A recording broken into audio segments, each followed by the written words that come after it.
Hi, my name is Melissa DelVecchio. I'm a member of the Institute of Classical Architecture and Art, and I also have a farm in Roxbury, New York, in the Catskill Mountains, and it's here where I'd like to show you some things in my neighborhood.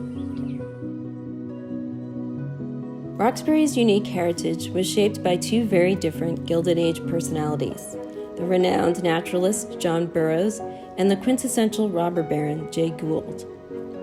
John Burroughs was born and spent his formative years here, then later in life enjoyed quiet summers at Woodchuck Lodge, the quirky Greek Revival farmhouse he renovated to include rustic features.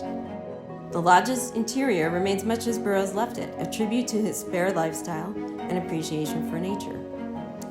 Widely acclaimed for his books and essays, Burroughs' most important societal contribution was laying the foundation for the modern environmental movement. He traveled widely, befriending a powerful network of industrial, political, and cultural leaders, including Theodore Roosevelt, Henry Ford, Harvey Firestone, Thomas Edison, and fellow naturalist John Muir. They camped and gathered in Roxbury, where Burroughs instilled the importance of appreciating and protecting the natural world. Jay Gould shared the same one-room schoolhouse with Burroughs.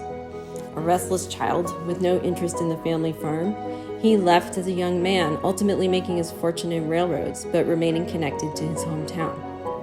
His children, who summered in Roxbury, donated the Jay Gould Memorial Reformed Church just after his death.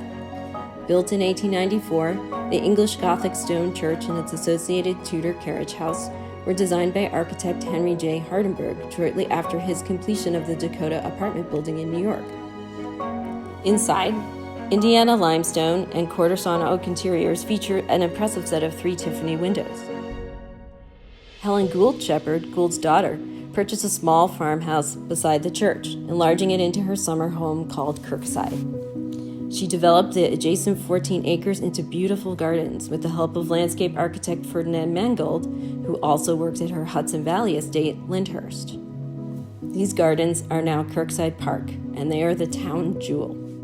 The park's open lawns are connected by rustic bridges across dry-laid stone embankments that line the path of the Delaware River's East Branch as it winds through a landscape of native plantings and transplants from the Lyndhurst greenhouse. The Gould family's philanthropic gestures leave Roxbury with unusually beautiful architectural and landscape features for a town of its size, while Burroughs' legacy shapes residents' fervent belief in protecting nature.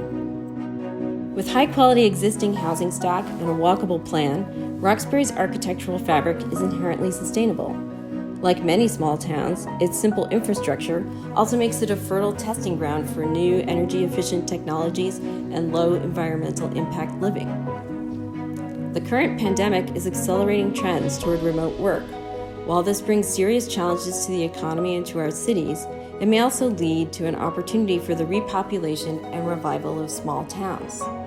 Places like Roxbury, rejuvenated, could reshape our rural landscapes, reinforcing the importance of local supply chains, creating new employment opportunities for current residents, and renewing interest in the history of rural America. I hope you enjoyed the tour. Thanks for joining me.